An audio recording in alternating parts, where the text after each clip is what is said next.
За та бүхэн сайн байцгаана уу? Урилгуул өвсөн багшийн гэгээрэл төрөх газрын зураг хичээлээ цааш үргэлжлүүлье. За энэ удаагийнхаа хичээлдэр бид асуултанд хариулна. Эхний асуулт. За та энэ ангижрахуй нэгдэл, ухамсарлахуй нэгдэл, үл суралцахуйн эвцэл гэсэн нэгдэл гэсэн энэ гурвын ялгааг хэлж өгөөч гэсэн асуулт байна. За ангижрахуй нэгдэл гэдэг нь баг гэгийн гэрлийг хэлж байгаа. За баг гэгийн гэрлийн үед та үнэн мөн чанар буюу хуусан чанарыг унсан байна. За ингээд та гэтлэхүйд хурч өөрөөс зурах сэтгэл биед барихгүй болон үнэн мөн чанарт мунхарсан тэр мунхаг сэтгэлээсээ игнэх чөлөөлөгдлөө гэсэн үг ээ. Энд хүрээд та үнэхээр энэ сансарт өөхөх төрөхийн энэ эргэлтнээс саллаа гэсэн үг ээ. За ингээ карма танд ерөөсөө огт үйлчлэхээ болоод та одоо түүнээс бүрэн чөлөөлөгдлөө гэсэн үг ээ. Яагаад гэвэл таны энэ маш нарийн сэтгэлд хуусан чанарыг онцгсон учраас тэр юм. За яагаад ингэж байгаа юм бэ гэвэл альва юмс үзэгдэл бүхэн өөрөөсөө хизээч бүтээгүй хуусан чанартай юм аа. За ингээд энийг ойлгочихтой зэрэг, энийг онцохтой зэрэг таны зурах сэтгэл чинь арилчиж байгаа. Яагаад гэвэл зурах сэтгэл гэдэг чинь тэнд байхгүй тийм юмыг байна гэж зураад байсан байхгүй. Таны тэр шунаад зураад ингээд байсан юм чинь өөрөөсөө бүтсэн зүйл юу ч байхгүй юм байна. Энэ уг чанартай бол хуусан юм байна гэдгийг ойлгочихтой зэрэг таны энэ бүх зуралтууд тавигдчихж байгаа. Энэ нь гэвч юу ч энд яг энд байхгүй байна гэсэн үг биш. Зүгээр өөрөөсөө бүтсэн зүйл үнэндээ байдгүй маа. Тэгтээ харин энэ шүтэн барилдаж гарсан зүйлс энд стил байдгиймаа гэдгийг ухаарсан гэсэн үг. Өөрөөсөө бүтэж оршиж байгаа зүйл байх юм бол тэрнтэй зуралт үргэлж хамт байдаг. Хэрвээ өөрөөсөө бүтсэн зүйл байдаггүй юм биш үү гэдгийг ойлгочихтой зэрэг зуралт нь тэрийгэ дагаад алга болчих. За ингээд зуралт нь байхгүй болчихоор өөртөө тачаах сэтгэл алга болчих. Өөртөө тачаахаа болоод ирэхээр бусдад уурлах, атаархах, хорсох тэр сэтгэлүүд нь мөн түүнтэйгээ цуг алга болчих. Арилж алга болж байгаа маа. Тэгэхээр товчоор хэлэхэд ерөөсөө энэ зурах сэтгэл чинь л бидэнд кармаг үүсгэж байсан юм аа гэж ойлгоход болно. За ингээд энд хүрэхэд бид ингээд чөлөө гэтлэхүү төрсөн. Тэгтээ төгс гээгэрэл хараахан биш. Зүгээр бид маш аюулгүй газартаа очисон гэсэн үг. Хоосон огторгүй инх амгалан амар амгалан гэд ярихад та бүхэн хоосон огторгүйг бодоод үз. Тэнд ямар нэгэн зурах барих юм юуч байдгүй. Тэгвэл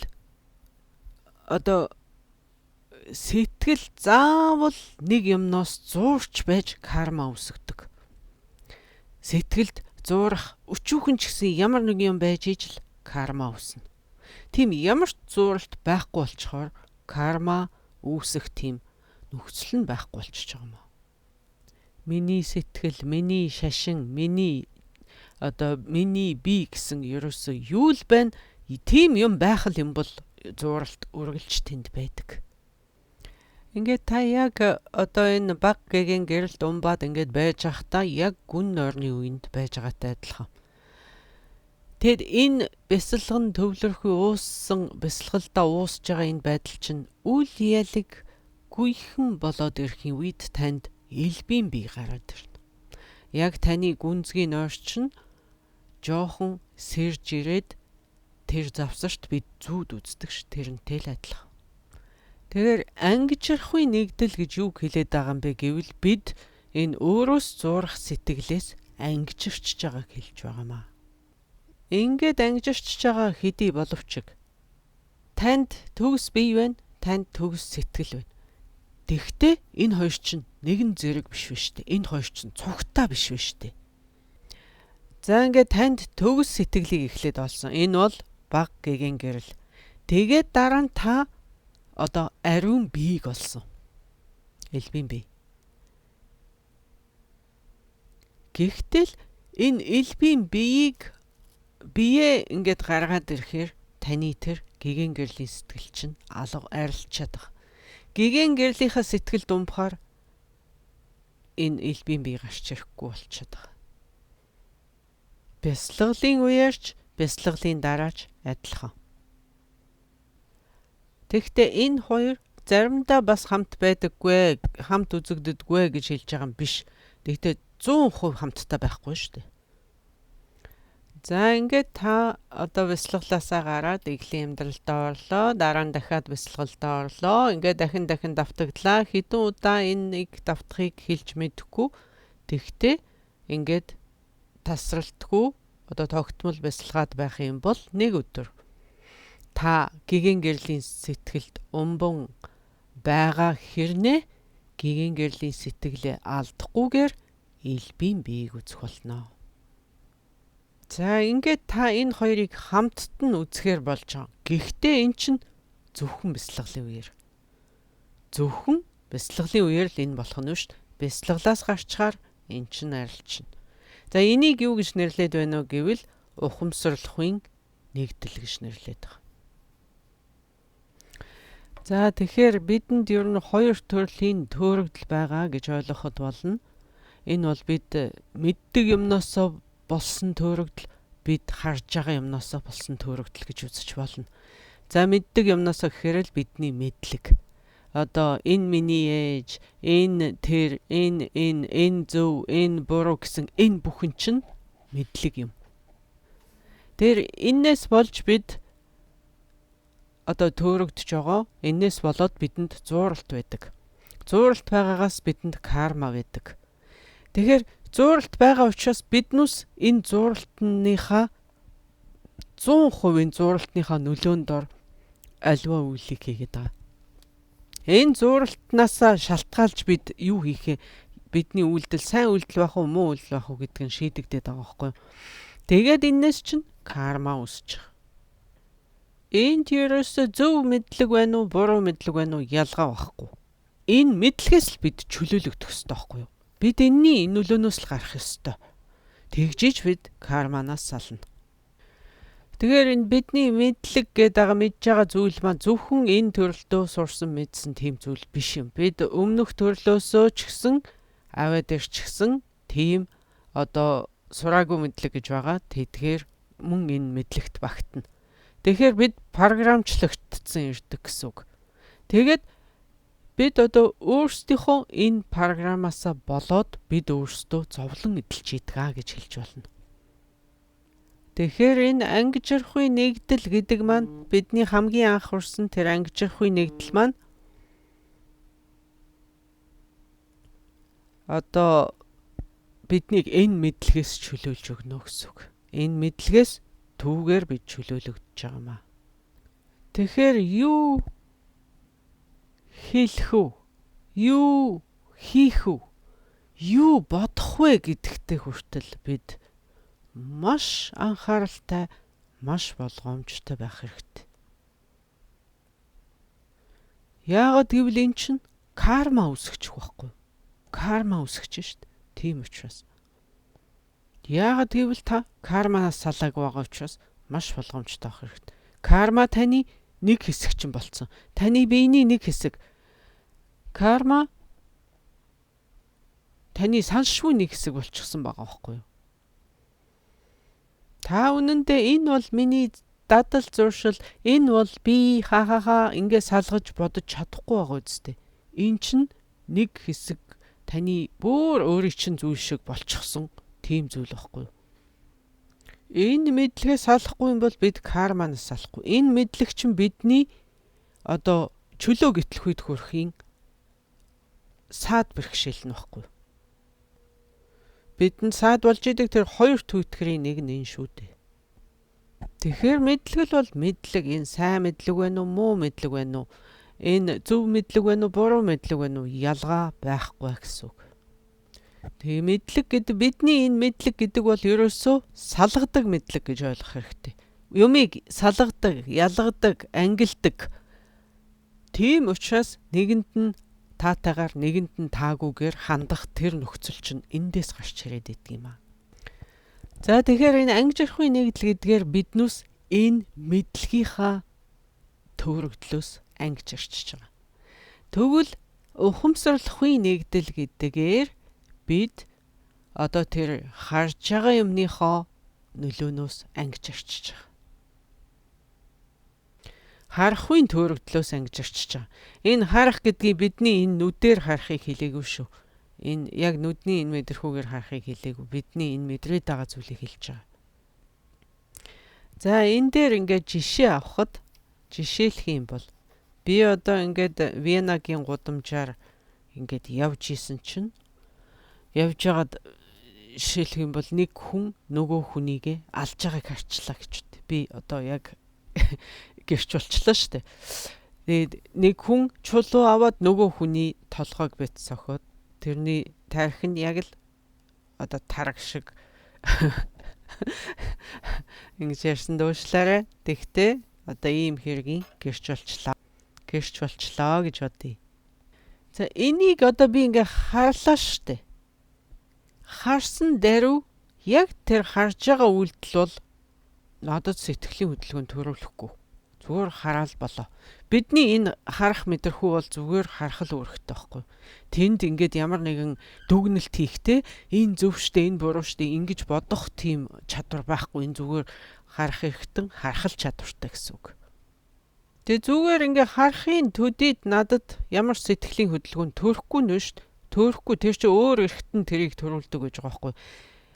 Харах юмыг харснаар надад сэтгэлийн хөдөлгөөнд төрөхгүй байна гэдэг чинь надад карма үүсэхгүй гэсэн үг. Зөвхөн харснаар карма үүсэхгүй нэ шүү. За гэтэл одоо миний сэтгэлийн нэг хэсэг нь одоо шүүмжлээд эхэлнэ шүү. Одоо ингээд энэ зөв яана эн чин буруу штэ тэ нэг хүн нөгөө хүнийгээ тэ намайг харсаар байтал ингэчлээ штэ гэд. Ингээд эн чин зурчж байгаа. Ингээд зууралт үүсэнгүүт энд чинь надаа юм сэтгэлийн хөдөлгөөн яана яасан аимшигтай бэ гэсэн юм төрчихөж байгаа байхгүй. За ингээд сэтгэлийн хөдөлгөөн. Тэгээ тэр нь миний ойрын хүн байх. За миний ээж байх юм бол за тэгээд би бүр илүү гунигтай, бүр илүү сэтгэлийн хөдөлгөөнтэй байх болно. За ингээд зөвхөн харснаар үйл үлдэгдэхгүй боловч тэр нь надад яаж нөлөөлөд миний сэтгэл яаж би ямар реакц үзүүлж байгаагаараа үйл үлдэгдчихэж байгаа.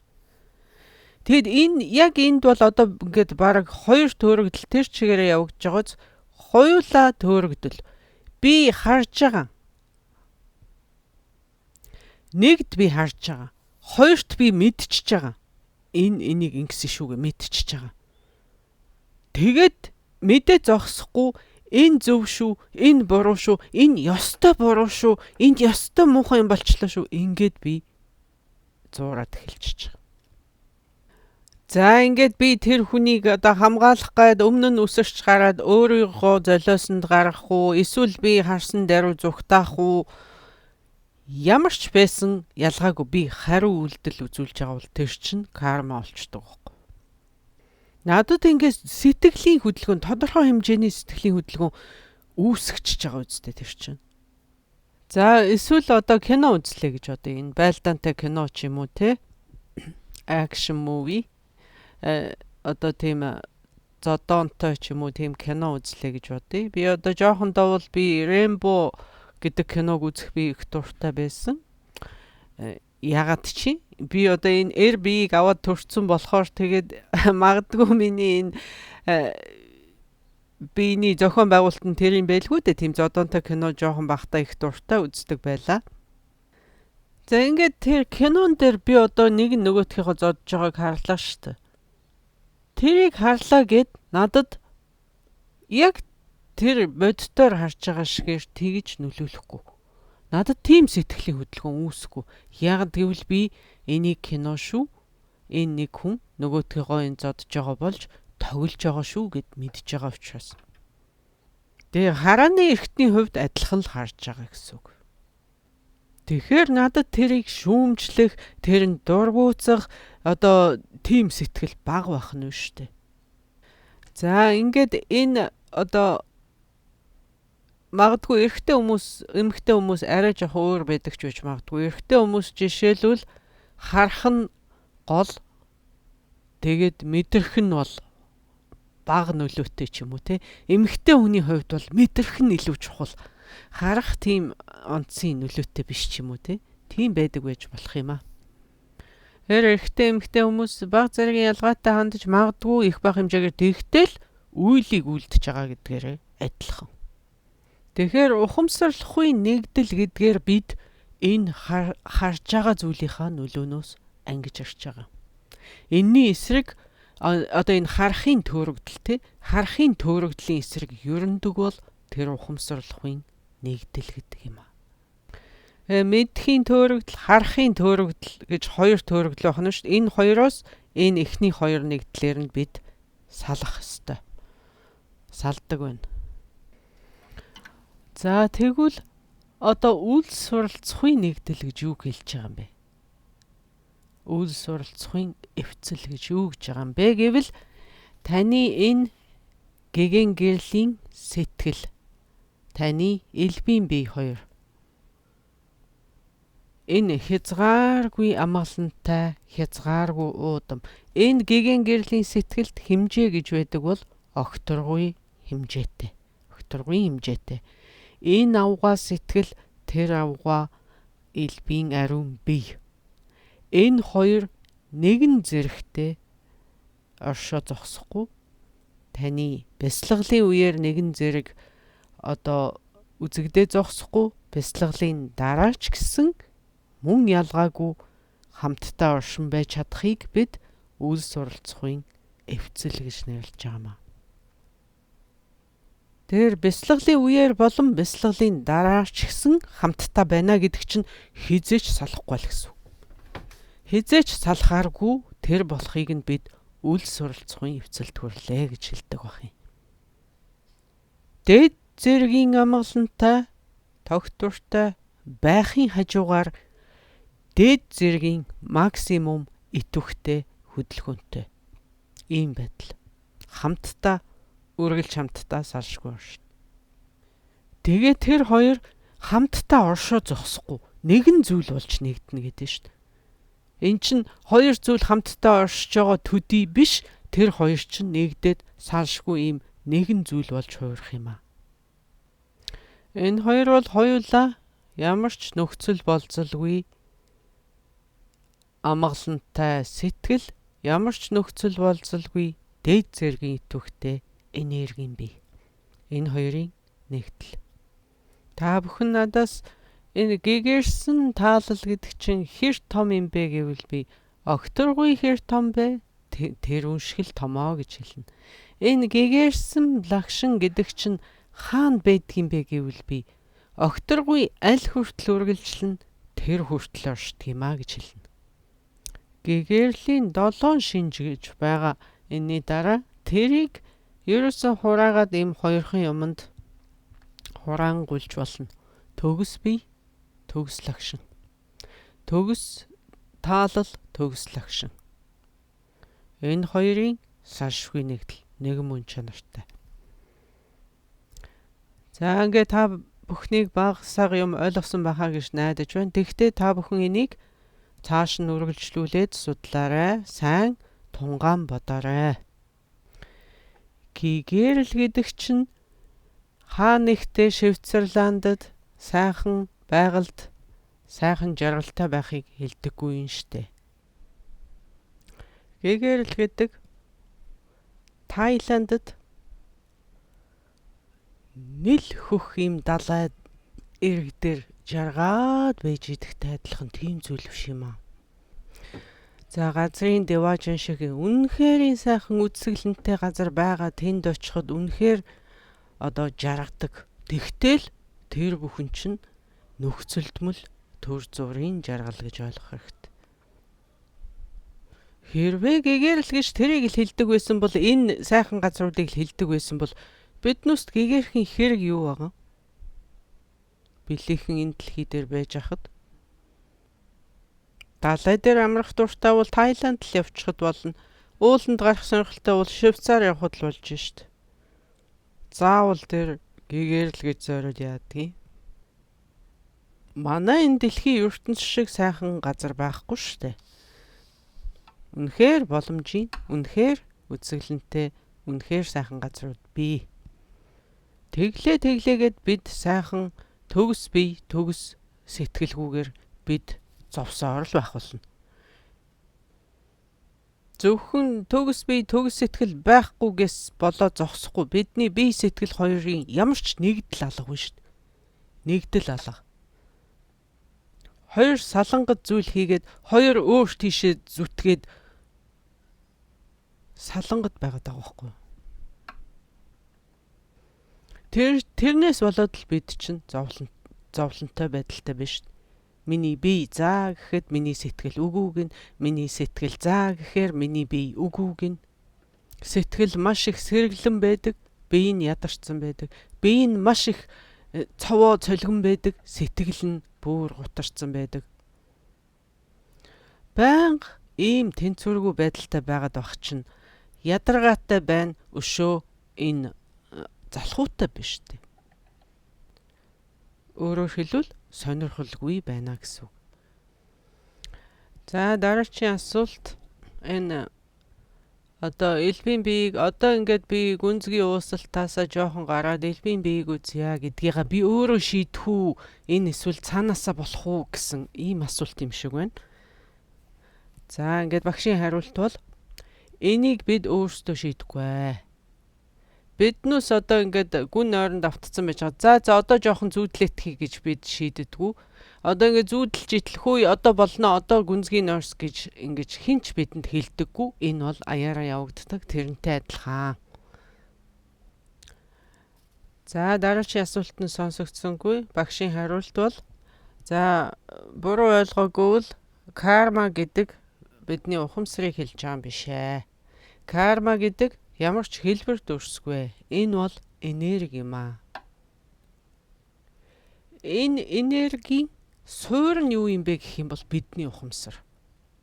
Тэгвэл энэ ухамсар өөрөө карма биш, ухамсар үеийн улмөр биш юм аа. Та ямар нэгэн үйлийг үйлдсэн, ямар ч үйлийг үйлдсэн түүний улмөр нь таны ухамсарт хадгалагдаад үлдчихдэг.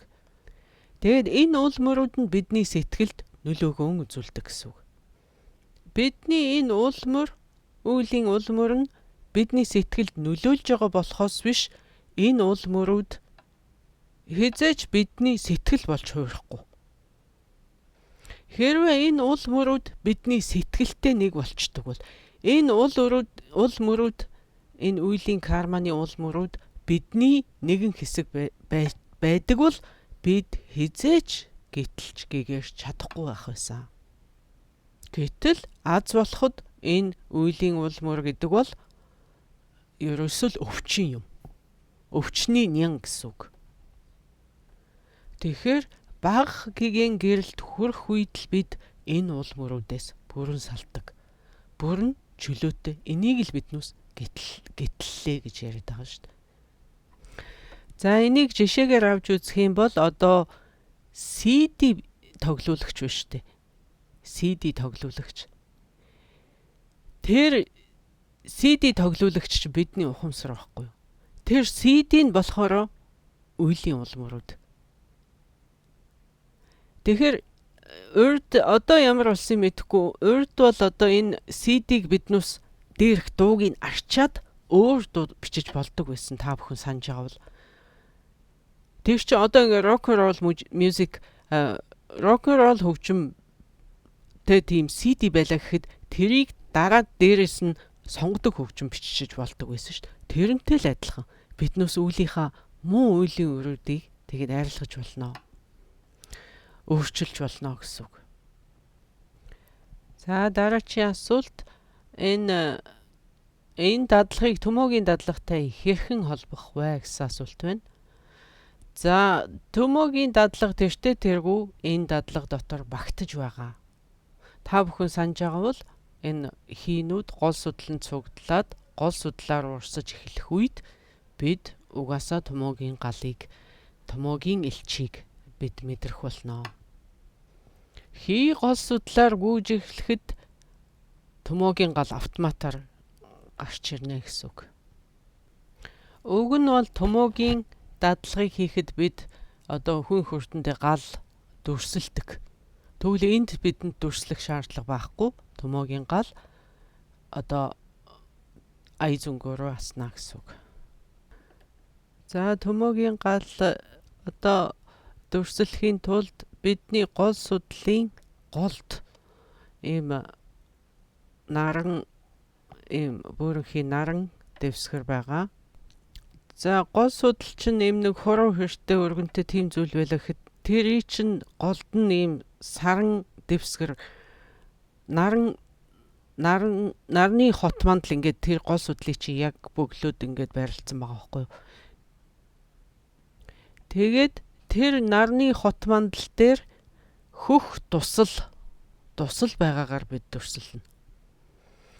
За ингээд таны нууц эрдний хүрднээс ийм хөх өнгөтэй энерги тасран гараад одоо тэр гол судлаар дээшлээд тэр дөлөнд тэр тусланд хөрөнгөт тэр тусал ингээд улаан өнгөтэй болоод халаад халуун бүлээн илч тэндээс төөнж байгаа мэдрэгддэг. Тэгээ бидний дүрсэлсэн тал нар багаш тэр тал нарыг чинь наранд чи хөрөнгөт тэр нар улаан ингээ гэрэл асах шиг болоод төөнөж эхэлнэ гэсэн үг. Ийм дүрслэлийг давтан үүсгэж агаад бид одоо төмөөгийн галыг өртдөг. Тэгээд галны мөн чанар дээшээ учраас ингээд хүн хүрт, зүрхэн хүрт, хоолой хүрт гэдэг дээшээ явна.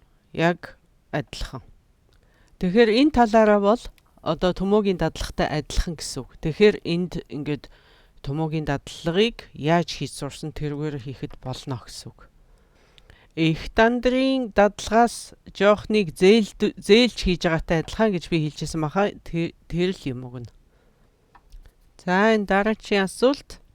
За ингээд эрэгтэй хүн бол яг өөрийгөө ингээ гүхээ самаажаа болгоод элбийн хантайгаар дүрсэлнэ. Эмэгтэй хүн бол яаж дүрслэх вэ? Өөрийгөө эрэгтэй болгоод тэгээд өөрийнхөө одоо дадлагын ханыг эмэгтэй болгож дүрслэх юм уу? Яах вэ гэсэн ийм асуулт байна. За ингээд өөрийгөө одоо эрэгтэй ядан бурхан болгоод дүрсэлсэн ч болно. Эсвэл түүний одоо элбийн хан маягаар өөрийгөө дүрсэлсэн ч аль нь болно.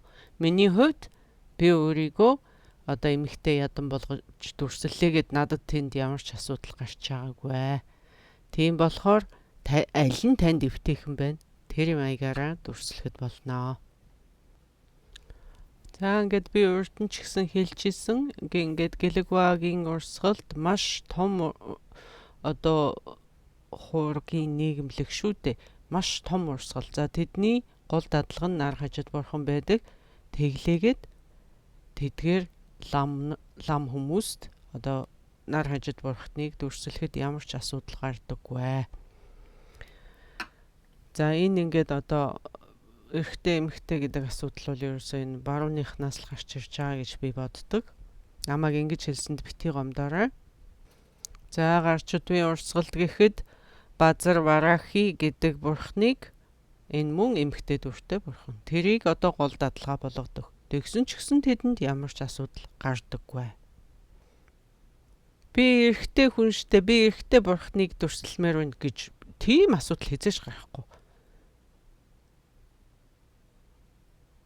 Тэгэхээр энэ өөрсөндөө би эрэгтэй эмэгтэй ингээд ийм нэр хаяг өгөөд ингээд биеийн байцаалт өгөөд тэрэндээ ингээд гацчихж байгаа энэ байдлаасаа биднээс жоохон одоо нөгөө хүрээнээс давж харах хэрэгтэй гэдгийг л одоо энд хэлүүл зохилтой.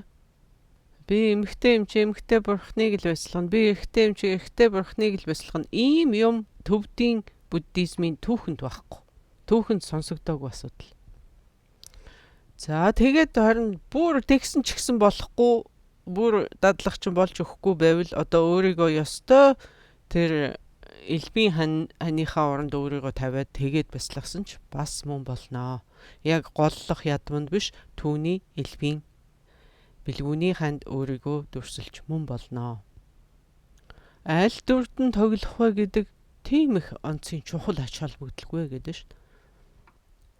За энэ дараагийн асуулт одоо 9 удаагийн амьсгал, очин амьсгал, бомбын амьсгал тэгээд энэ очин амьсгалаас ямар ялгаатай юм бэ гэсэн асуулт байна. За энэ очин амьсгалын талаар бид одоо дараагийн хичээл дээр тодорхой ярих учраас энэ талаар одоо энэ удаагийн хичээл дээр ярьж амжихгүй болов уу гэж бодож байна. За ингээд одоо би та бүхэнд маш одоо тод томруулнаар тайлбарлалаа гэж бодож байна. Тэгвэл одоо та бүхэнд ойлгогдохгүй зүйлсдэл байгаа бол энэ талаар өшөө багш нарын хичээлийг сонсоорой. Тэгээд энэ Гухья Самажа тантрын тухай өгүүлсэн ном тохимол одоо олдвол тэр бүхнийг одоо уншиж судлаарай. За ингээд яг дадлага бясалгалыг нь одоо хийдэггүй юмаа гэхэд ядаж энийг зах цухаас нь ойлгоод авна гэдэг л маш том зүйл юм шүү дээ. Гэхдээ л мэдээж дадлага бясалгалыг нь хийх юм бол түүнээс сайн зүйл гэж байхгүй. За тэгээд гэгэрч юм бол бүр ярих юм байхгүй. Тэгж чаддгүй маа гэхэд ядаж энийг зүгээр нэг ойлгоод авах. Ойлгодгүй маа гэхэд ядаж энийг нэг сонсоод өнгөрөхөд тэр чинь маш их чухал юм шүү дээ. Заавал бүгдийг ойлгохгүй байна гэдэг стресстэй ингээд яана инэ болоод авах шаардлага байхгүй. Зүгээр л нэг кул байцгаая бүгдээрээ. Жохон одоо сандарч янз янзаар одоо сэтгэлээ зовоох шаардлагагүй. Тийм. Энэ насанда чаддгүй юм гэхэд эрх нас гэж бидэнд байгаа гэд би ярьдаг шүү дээ. Магадгүй энэ төрөлтөө биднээс зүгээр ойлгоод өнгөрөх тавилантай ч байж магадгүй шүү дээ. Тийм үү? Тэгвэл энэ төрөлтөө хийж чадаагүй юм эрх төрөлтөө бид амжуулна шүү дээ. За одоо бидний яриаг үйлдсэн зүйл гэх юм бол сэтгэлийн аглаг. Тэгээ сэтгэлийн аглагийг дадуулахад бид ямар дүрслэл үүсгэх вэ? Хэрхэн бясалгах вэ гэдэг талаар бид мэдэж авах шаардлагатай байгаа. За энд бид одоо ямар дадлагууд хийх вэ гэвэл тархмал хийн очин амьсгал, бомб баригч амьсгал, уусалтанд хүргэх хоёр төрлийн бясалгал, доод сүвийг нээх ба хаах очин амьсгал гэсэн дасгалуудыг бид хийх юм аа. За тархмал хийн очин амьсгалд ямар дүрслэл үүсгэхийг одоо хэлж өгье. За эхлээд бид өөрсдийгөө улаан өнгөтэй гэрлэн бий болсноор дүрслээд за ингээд гэрлэн хуусан бий. Биеийн голоор 3 судал 6 хүрд байгааг дүрслэнэ. За ингээд зөөрхөн хүртний голд улаан цагаан нийлсэн тусал. За түүний голд бид заримдаа А үсгийн дээр нарсаар дүүл 3 байгаагаар дүрсэлж болдог. За эсвэл улаан цагаан нийлсэн дусланы голд зөвхөн дүүл одоо дүрсэлсэн ч болно. За бидний энэ видеоны дэлгэцэн дээр харагдж байгаа яг тэр дүрс юм аа. За энэ улаан цагаан нийлсэн дусал шар удаанаас жижигхэн. Маш жижигхэн. Тэгээ түүний голд дүл хөхтөл байна. Аалсны шүс шиг нарийнхан тийм дүл. Тэгээ дүлний үзүүр бүр тэрнээс ч нарийнхан. За ингээд зөөрхөн хүртний төвд 4 тусал бүхий юм тусал байна. За ингээд дараа нь одоо зөөрхөн хүртнээс шууд одоо таны арьсны нүх болгонтой холбоотой тийм 72,000 судал байна гэж дүрслэнэ. судал. Энэ судлуудаар тэр тархмал гүйж байгаамаа гэж бодох хэрэгтэй. За ингээд зөөрхөн хүртнээс 8 судал салаасан байгаа. Тэр нь цаашаа хэд болдгийг ингээд ихсээд 72,000 судал. Таны арьсны шар усны нүх болгонтой холбоотой тийм судал байна гэж төрслөнө. За тэгэхээр тэр судал ингээд шууд зүрхлөвч орсон тийм судалнууд байна шүү дээ. Хэрвээ таны шар усны чинь нүхний гаднаас ингээд тэр судлаар дурандаад харах юм бол шууд зүрхэн хүрт чинь харагдахаар. Тийм гэсэн үг. Ингээд бараг зүрхэн хүртэн доторх дөрвөн тусал харагдахаар. За тэгээд тэр дөрвөн туслаас одоо ингээд 8 салаалаад 8 цаашаа бүр олон салаалаад 72,000 салаасан байна. За энэ судалнуудыг одоо ингээд мушгирсан, дугуурсан биш, ийм яг шулуухан байгаагаар шулуухан ийм судал байна гэж төрслөнө. За ингээд өрсөлж дуусмагцаа эдгээр судалнууд дотор ийм бүдгхэн хөхөнгөтэй энерги гүйж байна гэж төрслөнө. За үүгээр бид одоо тархмал хураах гэдэг. Тийм учраас эдгээр олон 72,000 судалнууд дотор тийм бүдэг цэнхрөнгийн энерги за ингээд утаа маягтай ингээд гүйж ийна гэж төрслөнэ. За ингээд 72,000 судал 28 тэрбум нарийн судалнууд бүгдээр тэр бүхнээр ингээд тийм хөх энерги таны зүрхлүү чихтэй ингээ хураагдж байна.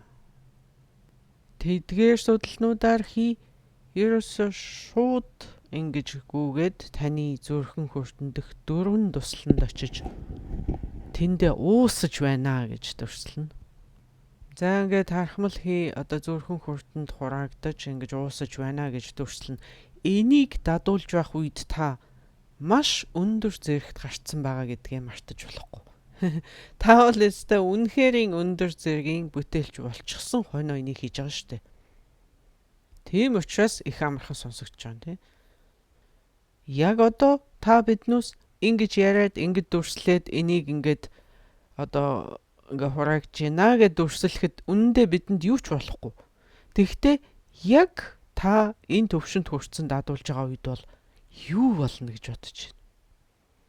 За тархмал очин амьсгал гэдэг дасгалыг хийх дээр дүрсэл нь энэ байх нэ. За дараа нь энэ одоо бум баригч амьсгал дээд доод судлалын нэгдэл гэж байгаа. Энэ бүх бяцлаглуудыг бүгдийг нэгэн зэрэг хийх юм биш шүү дээ. Энэ чинь тусдаа хийх бяцлаглууд байж байгаа. Гэхдээ би энд зүгээр энэ бяцлаглалын аргуудыг та бүхэнд хэлж өгч байгаамаа. За ингээд энэ бол одоо очир баригч амьсгал. Тэгтээ дээд доод сувийг нэгтгэх гэж байгаа. Тэгэхээр одоо дээш гүгч бид цагаан өнгөтэйгөр доош зайлуулагч бид шар өнгөтэйгөр дүрслэнэ энд. За энэ бол одоо нөгөө очир баригч амьсгалтай адилхан. Дээрээс ингээд амьсгал цагаан өнгөтэй юм энерги амьсгал авахд ингээд энерги гол судлаар урсаад таны зүрхэн хүртний дөрвөн тусланд очиж уусаж байна. За доороос гол судлалын доороос энерги татагдж ирээд шар өнгөтэй ийм энерги татагдж ирээд таны зүрхэн хүртний дөрвөн тусланд уусаж байна. За ингээд энэ зүрхэн хүртний одоо дээрээс доороос зэрэг ингэж дээрээс цагаан доороос шар ингэж одоо татагдж ирээд зүрхэн хүртний тэр дөрвөн тусланд одоо улаан цагаан нийлсэн энэ тусал тэрний голд байж байгаа тэр хөхтөлний үзүүрт очиж уусаж байна гэж төрслөнө. За ингэж бяцлагж чадах юм бол бидний одоо гол судлалд дөрвөн тусланд маш хурдтайгаар уусаж эхэлдэг байна. За ингээд нууцын орангуун дандарын энэ аргууд бол маш зөөлөн арга. Маш зөөлөн уян аргаар энэ бяцлаглуудыг хийдэг учраас бидэнд лужооны дасгал тийм биеийн хүчний дасгал тийм их хийх шаардлагагүй байдаг. Цаалун лужооны одоо ийм хатуу ширүүн ийм сүртэй хөдөлгөөнүүдийг энд хийх шаардлагагүй байдаг. Тийм учраас нууцын орангууд энэ гүхя самажа тантрын ёсонд тэгж их айхтар үсэрч дэвхрэх харах янз бүрийн тийм хатуу ширүүн хөдөлгөөнүүдийг хийх шаардлагагүй байдаг байна. Энэ бол маш зөөлөн аргаар бяцлагдаг гэсэн үг. Ийм зөөлөн аргаар бяцлах нь илүү цаг шаарддаг. Илүү цаг орно гэсэн үг. Яг тийм хатуу ширүүн хөдөлгөөн байдгүй зөөлөн аргаар бяцлагдаг учраас бидэнд ийм их янз бүрийн дөрслөл үүсгэх шаардлагатай байдаг. За ингээд дараачийн бяцлал нь уусалтанд хүргэх хоёр төрлийн төвлөрөл гэж байгаа шүү дээ. За энэ нь юу юм бэ гэх юм бол эхнийх нь энэ агаар окторгуйгаар дүүрэн энэ ертөнцийн дүүрэн байгаа энэ гадаад ертөнцийн бүх энэ энерги таны биеийн шингэж байна гэж. Тэгэд төрслөн. Тэгээд дээд доод хийн амьсгалаар энэ бүх энерги чинь таны зүрхний дөрвөн тусланд очиж уусаж байна. За ингээд энэ хоёр бяцлаглын нэг нь энэ бахна шүү дээ.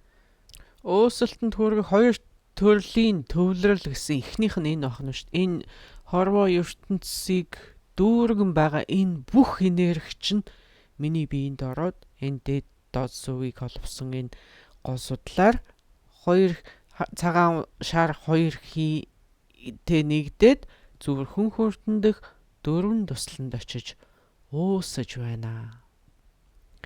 Энэ бүх энерги таны бүх бие чинь дүүргээд тэгээд ингээд дотгошоо хумигдаад дөрвөн тусланд очиж уусч байна гэж төрслөн. За ингээ хоёр дахь одоо төвлөрөл нь энэ байна шүү дээ. Энэ биеийн доторх бүх хий чинь ингээд хумигдаад зүрхэн хүртний дөрвөн тусланд уусаж байна. Нэг нь бол бүх окторгуй гадаад ертөнц окторгуй нөгөөх нь биеийн доторх гэсэн ийм хоёр янзын төвлөрөл багтана. За одоо дээд ба доод сүвийг нээх ба хаах очин амьсгал гэж байгаа. За энийг яаж хийх юм бэ гэвэл за энэ бол одоо бидний урд хийжсэн дадлагтай маш төстэй амьсгал гаргахад бидний амьсгал хун гэсэн тарны аялгау гаргана. Тэгвэл энд хоёр дээд доод сүвийг холбох гэдэг дээр энэ төгсгөлийн бяцлал дээр хоёр хум үсэг нэг нь дээшээ тасраад нэг нь доошоо тасраад хөтлөх юм. Тэгэхээр нэг нь ингээд гол судлаар дээшээ духны хүртэл яваад нөгөөх нь гол судлаар нууц эрдний үзүүр хүртэл яваад энэ үед гарах амьсгалтай цуг хун гэсэн тарнын аялгау бид сонсноо. За ингээд авах амьсгалаар дээрээс доороос хоёр энерги ингэж буцаад зүрхний зүгтээ ингэж хөдлөөд зүрхэнд орж дөрвөн тусланд уусах үед бид гэх тарнын аялгау сонсноо. За ингээд тэнд уусаад байж ах тэр хооронд гэсэн тарнын аялгау бид сонсноо. Тэгэхээр та бүхэн одоо ерөнхий зураглалыг ойлгосон байх. Зүрхнээс дээш доошоо ингэж хийгүүгээд буцаад зүрхэн дээрч дээш доошоо ингэ зэрэг явагдах нь шүү дээ. За энэ бүх бяцлаглууд бол ерөөсөө л тархмал хийг зүрхэн хүртэнд хураахад л туслах юм. За ингээд төгсгөлт нь одоо ерөөсөө энэ биеийн аглаг, сэтгэлийн аглаг, хэлний аглаг энэ гурван аглагийн дадлага бол ерөөсөө л бидний бүх хийг тэр зүрхэн хүртэн доторх дотоод маш нарийн энергит уусгах. Бидний бүх одоо сэтгэлийг энэ дотоод маш нарийн сэтгэлд уусгах. Тийм л зорилготой. За ингээд энд ингэж уусгаж чадах юм бол одоо ингээд уусаад ингэж байж ахта яг энэ үед хуусан чанар дээр бясалгана. Ингээд хуусан чанарыг сэтгэхүйн хүрээнд, сэтгэхүйн төвшөнд онох юм бол энэ ингээд төвлөрөөд бясалгаад уусаад ингээд сууж байгаа энэ үед энергийн хөдөлгөөн үүсээд тэр нь элбийн бий болоод гараад ирнэ. Яагаад бид энийг элбийн бий гэж нэрлэж байгаа? Яагаад гэвэл яг элв шиг байхгүй юу? Энэ яг элв шиг гэдгээр юу хэлж ийна гэх юм бол энэ биеинд мах байхгүй, цус байхгүй, яс байхгүй. Ямарваа нэгэн атомоос бүтээгүй. Ямар нэгэн махбод элдв материалаар бүтээгүй. Яг л элв зүүдний үзэгдэл мэт. Та тэнд юу байгааг харна. Тэгтээ эн чин бодит, бодиттой тийм зүйл биш юм аа. Энэ ингээд энерги хөдөлгөөнд ороод гараад ирнэ гэж ярьж байгаа. Энэ яг энергийн юм чичиргээ шиг. Чичиргээ гэсэн үг нэг ясны. За тэгээд энийг бас сар шиг гэж хэлдэг. Энэ ерөөсө хаан сайгүй байж болох тийм зүйл юм. Хаанч үзэгдэж болох. Хаанч биш тэгсэн мөртлөө газар сайгүй. Яг л нөгөө тэнгэрт нэг сар байхад нуур болгонд нэг сар тусдаг гэж. Тэнгэрт нэг л сар байгаа. Тэгсэн мөртлөө газарт энэ 1000 нуур байлаа гэхэд нуур болгонд нэг сар байгаа шүү дээ. Үзэгдэж байгаа шүү дээ. Яг л тэр. Хаа сайгүй гэдэг чинь тэрийг хэлж байгаа байхгүй. За ингээл нуур руу харахал юм бол нуур болгонд сар байгаа. Тэр чинь тэнгэрийн тэр сар энд унаад ирсэн юм а гэсэн үг биш шүү дээ.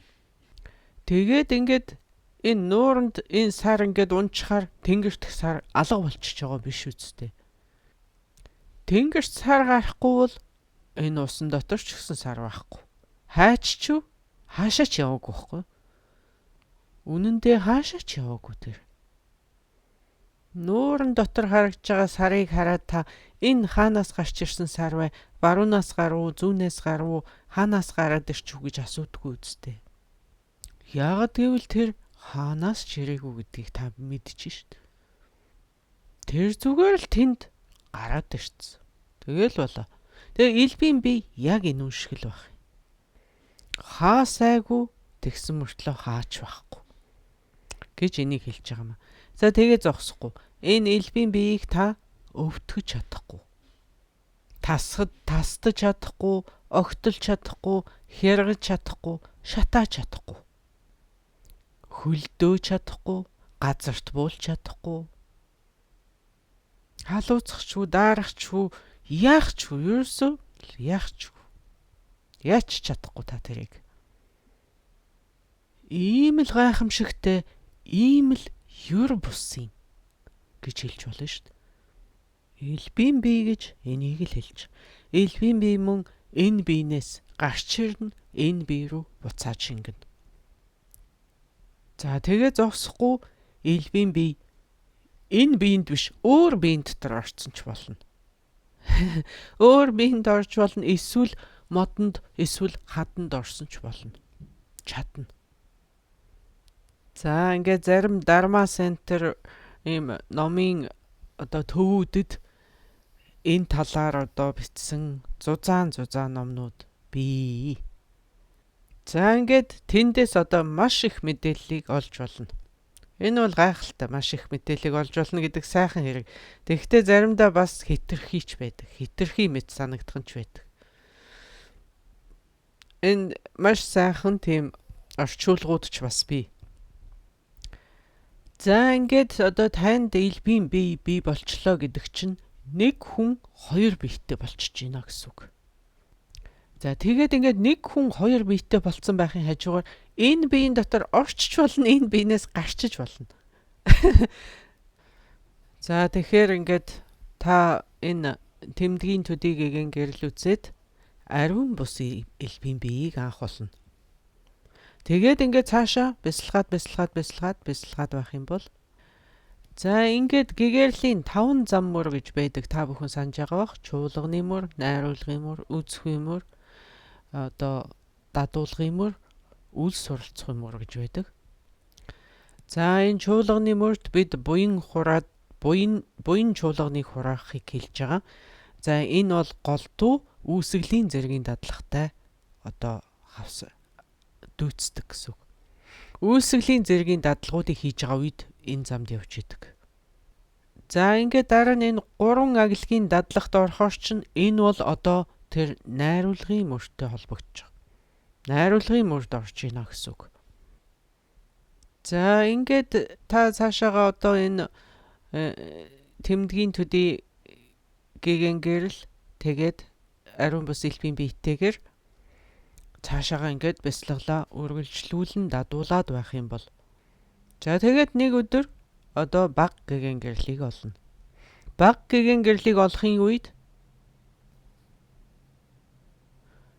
энэ бол хоосон чанарыг ончиж байгаа. За ингээд баг гэгэнгэрлийг олсны дараа танд ариун элбийн бие гараад ирнэ. Ариун элбийн биетэй болно. За тэгээд дараа нь ангижирхуйн нэгдэлд хүрнэ. За ингээд баг гэгэнгэрэлд орж хоосон чанарыг онохдоо та үзэхүй мөрд орно. Эхний 2 зам мөрд явж байхдаа та аюулгүй газараар хүрээгүй байсан. Харин үзэхүй мөрд хүрэхийн үед та аюулгүй газартаа хүрсэн гэсэн үг. Хизээч эргээд сансарт төрөл авахааргүй эргэж буцалтгүй болно гэсэн үг. Ингээд танд энэ 5 махбодын энэ бүдүүн биетэй таны нарийн бие, таны маш нарийн бие хоёр энэ хоёрын хооронд энэ үүлийн барилдлага тасарчж байгаа.